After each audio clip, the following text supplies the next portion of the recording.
Hello students, कैसे हैं आप लोग। स्वागत है आपका हमारे YouTube channel Rameez NEET biology classes में। आज के वीडियो सेक्शन में हम लोग बात करने वाले हैं oogenesis की। तो oogenesis शुरू करने से पहले हम लोगों को देखना होगा कि oogenesis की डेफिनेशन क्या होती है। तो आइए देखते हैं व्हाट इज oogenesis। ऐसा प्रोसेस जिसमें मेच्योर फीमेल गैमीट का फॉर्मेशन होता है, ऐसे प्रोसेस को हम लोग कहते हैं oogenesis। स्पर्मेटोजेनेसिस और oogenesis में बेसिक डिफरेंस ये है कि oogenesis का प्रोसेस एम्ब्रियोनिक डेवलपमेंट के समय ही शुरू हो जाता है, जबकि स्पर्मेटोजेनेसिस का प्रोसेस प्यूबर्टी आने के बाद शुरू होता है। तो आइए देखते हैं what is oogenesis। It is the process of formation of mature female gamete is called as, इसको हम लोग क्या कहते हैं, it is known as oogenesis। It is known as oogenesis।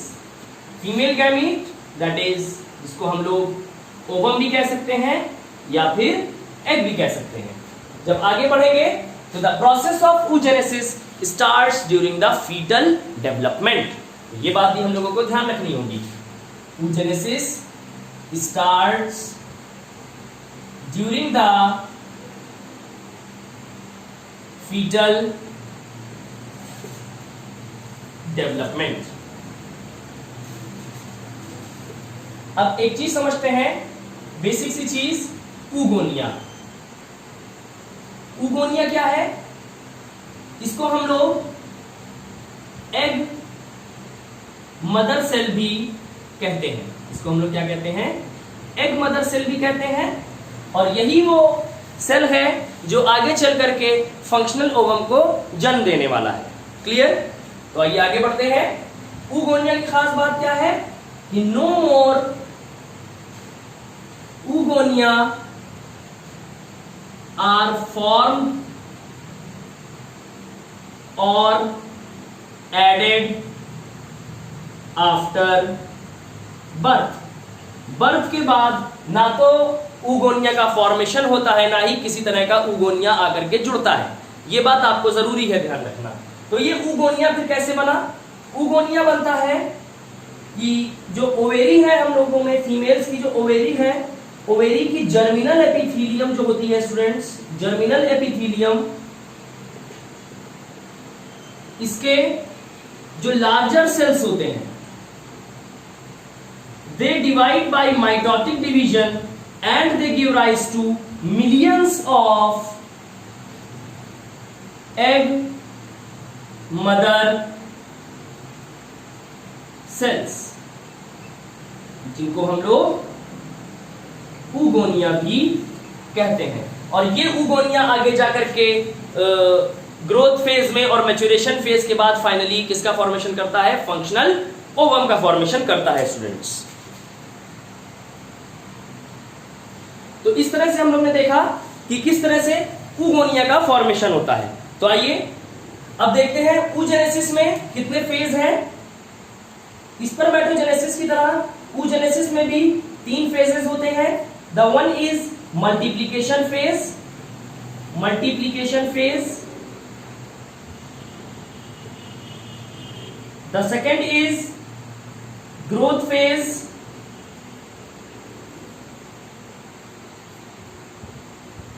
and the last is maturation phase। Division oogenesis, spermatogenesis की तरह यहां पर भी सेम वही डिवीजन होंगे स्टूडेंट्स कि मल्टीप्लिकेशन फेज में माइटोसिस, ग्रोथ फेज में नो डिवीजन, किसी भी तरह का डिवीजन नहीं, जबकि मैच्योरेशन फेज में मियोसिस। और मियोसिस हम लोग ने पहले देख रखा है कि 2 फेज में होता है, एक meiosis 1 which is also known as reduction division, और दूसरा है meiosis 2 which is also known as equational division. Clear? तो अब हम लोग आगे बढ़ते हैं प्रोसेस ऑफ oogenesis की तरफ। तो आइए स्टार्ट करते हैं द प्रोसेस ऑफ oogenesis। तो सबसे पहले बात होगी some of the cells of germinal epithelium. Germinal epithelium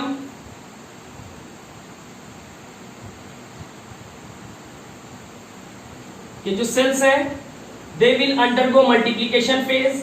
ये पहला फेज आ जाता है जिसको हम लोग कहते हैं मल्टीप्लीकेशन फेज।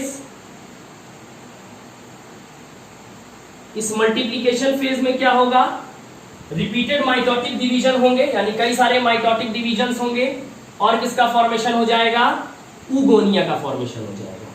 या मैं यहां पर ऊगोनिया लिख दे रहा हूं, प्लॉइडी इसकी 2n रहेगी क्योंकि जर्मिनल एपिथेलियम के सेल्स 2n है यानी डिप्लॉइड है। Now this oogonium will undergo the growth phase. ये दूसरे फेज में चला जाएगा जिसको हम लोग कहते हैं ग्रोथ फेज। और ग्रोथ फेज में इसका साइज जो होगा, ये जो ऊगोनियम है it will increase in size. इस ऊगोनियम का साइज इंक्रीज कर जाएगा। Now we will call it as primary oocyte। इसको अब हम लोग क्या कहने लगेंगे, we will call it as primary oocyte। Clear? अच्छा, तो this is the primary oocyte। और इसकी भी प्लॉइडी क्या रहेगी, it will also B A diploid, क्योंकि यहां पर किसी भी तरह का डिवीजन नहीं हुआ है। अब क्या होता है स्टूडेंट्स, अब ये तीसरे, और यहां पर होता क्या है, यहां पर इसका साइज इंक्रीज करता है, यॉक का फॉर्मेशन बहुत ज्यादा होता है। यहां पर आमतौर से यॉक का फॉर्मेशन होता है, ह्यूमन के एग में यॉक नहीं होता है, तो एरेसिथल एग होता है, लगभग ना के बराबर यॉक होता है। तभी ह्यूमन का एम्ब्रियो प्लेसेंटा से कनेक्शन बनाता है, प्लेसेंटा के थ्रू फीमेल की बॉडी से यानी मदर की बॉडी से कनेक्शन बनाता है। उसकी बात हम लोग आगे करेंगे। तो देखिए ग्रोथ फेज में क्या होता है, बेसिकली विटिलाइनोजेनेसिस होता है। विटिलाइनोजेनेसिस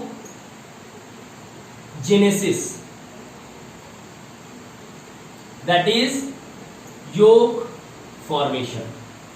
क्या होता है, योग का फॉर्मेशन होता है, जिसकी वजह से इसका साइज क्या कर जाता है, इंक्रीज कर जाता है। और ग्रोथ फेज के बाद ये जो प्राइमरी oocyte है, this undergo the maturation phase. It undergoes the maturation phase. ये मैच्योरेशन फेज में चला जाता है। और मैच्योरेशन फेज की खास बात क्या है कि यहां पर मियोसिस होती है, और मियोसिस 2 स्टेप्स में होती है। तो सबसे पहले कौन सी मियोसिस होती है, meiosis 1 which is also known as reductional division. जाहिर सी बात है, इसका मतलब क्या है, यहां पर जो सेल्स बनने वाले हैं उनकी प्लॉइडी हाफ हो जाएगी, उनका क्रोमोसोम नंबर कम हो जाएगा, हाफ हो जाएगा। तो देखिए क्या होता है, ये प्राइमरी oocyte से 2 सेल्स बनने वाले हैं। इसमें एक लार्ज सेल होगा जिसको हम लोग कहेंगे students secondary oocyte, which is known as secondary oocyte। और एक छोटा सा सेल बनेगा, ये हैप्लॉइड सेल होगा, इसको हम लोग कहेंगे first polar body. It is known as first polar body. Clear? अच्छा, सेकेंडरी oocyte भी हैप्लॉइड होगा and this first polar body will also be haploid in nature. और पोलर बॉडी कुछ समय के बाद डीजनरेट कर जाएगी। क्लियर? सेकेंडरी oocyte स्टेज में ही खास बात क्या है, ovulation take place in, ovulation occurs in secondary oocyte stage. Secondary oocyte stage, ये क्वेश्चन पूछा जा चुका है पहले। एग जो होता है किस स्टेज में रिलीज होता है, ग्राफियन फॉलिकल से या ओवेरी से, when it is in the secondary oocyte stage. तो इस जगह पर क्या होता है, ये सेकेंडरी oocyte मैच्योर होने के लिए भेज दिया जाता है फैलोपियन ट्यूब में, और वहां पर जब स्पर्म इससे आकर के टकराता है तो उस समय मियोसिस 2 इनिशिएट होती है। इसका मतलब जो oogenesis है it is temporarily arrested in the prophase 1 of meiosis 1।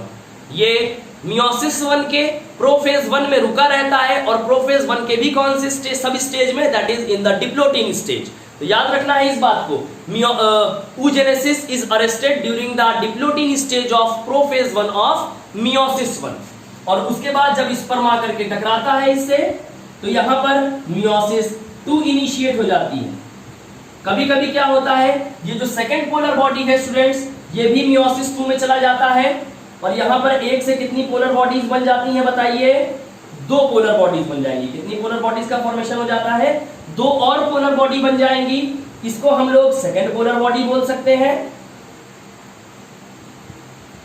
Sorry, ये और ये पोलर बॉडीज बनाएगा, मोर पोलर बॉडीज बन जाएंगी, ये और पोलर बॉडीज का फॉर्मेशन हो गया। पोलर बॉडी को हम लोग पोलोसाइड भी कह सकते हैं, polar body is also known as polocyte. और यहां पर क्या होता है, देखिए यहां पर ये जो मियोसिस 2 हुआ तो यहां पर इक्वेशनल डिवीजन होगा, मियोसिस 2 यहां पर क्या होगा, ये इक्वेशनल डिवीजन होगा। और यहां पर 2 सेल्स बनेंगे, एक होगा सेकेंडरी oocytes से बन जाएगा oocyte जो फंक्शनल ओवम की तरह काम करने वाला है, और क्या बनेगा यहां पर सेकेंड पोलर बॉडी। क्या बन जाएगा स्टूडेंट्स, सेकेंड पोलर बॉडी का फॉर्मेशन हो जाएगा। ये जो पोलर बॉडीज हैं ये तीनों की तीनों डीजेनरेट हो जाएंगी, जितनी भी पोलर बॉडीज हैं दे विल डीजेनरेट, और इसकी प्लॉइडी क्या रहेगी n, और इसकी भी प्लॉइडी n, क्योंकि meiosis 2 is a equational division. Clear, ये भी कैसे होंगे n। ये याद रखना है कि फर्स्ट पोलर बॉडी आगे हो सकता है मियोसिस 2 में जाए, ये भी भाग ले ले मियोसिस 2 में, या फिर नहीं भी ले सकता है, तो ये कोई बहुत ज्यादा इंपॉर्टेंट बात नहीं है, लेकिन आपको ये जरूर ध्यान रखना है। क्लियर, और जितनी भी पोलर बॉडीज हैं they all will degenerate, these polar bodies will,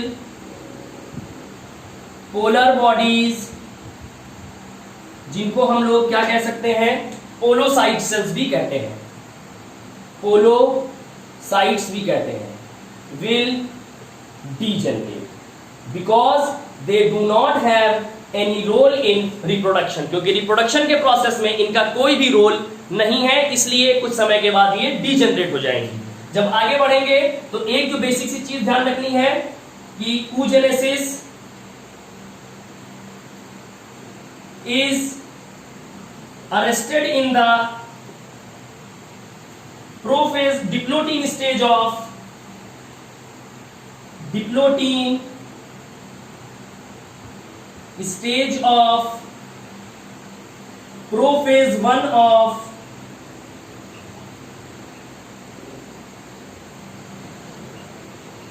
meiosis 1। तो इस तरह से हम लोग ने कौन सा प्रोसेस को कंप्लीट कर लिया है, oogenesis को एक बार फिर से रिवाइज करते हैं। जर्मिनल एपिथेलियम जो ओवेरी की है उसके जो बड़े वाले सेल्स हैं वो माइटोसिस में चले जाते हैं, और वो मिलियंस ऑफ न्यू सेल्स का फॉर्मेशन करते हैं माइटोसिस के द्वारा, जिनको oogoनियम कहते हैं। ये oogoनियम मल्टीप्लिकेशन फेज से निकल करके ग्रोथ फेज में जाते हैं। ग्रोथ फेज में क्या होता है, oogoनियम का साइज बढ़ता है और इनको हम लोग प्राइमरी oocyte कहते हैं। बेसिक साइज बढ़ने का reason is the occurrence of vitellinogenesis, that is the yolk formation। उसके बाद primary oocyte undergoes maturation phase. Maturation phase में जब मियोसिस 1 होगा तो सेकेंडरी oocyte और फर्स्ट पोलर बॉडी बनेगी। After that meiosis 2 occurs, here the secondary oocyte undergo equational division which gives rise to oocyte and second polar body। this oocyte will be going to change in the functional ovum, यही functional ovum हो जाएगा आगे। और ये जो second polar body है ये first और सेकंड दोनों ही पोलर बॉडी क्या हो जाएंगी, डीजेनरेट हो जाएंगी। या फिर आप ये भी ध्यान रख सकते हैं कि फर्स्ट पोलर बॉडी जो है ये 2 और पोलर बॉडीज को फॉर्म करेगी, लेकिन जितनी भी पोलर बॉडीज है या पोलोसाइट्स हैं they all will degenerate with the time because they do not have any role in the process of reproduction।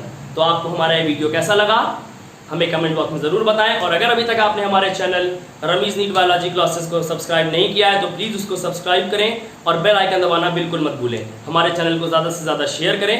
Thank you.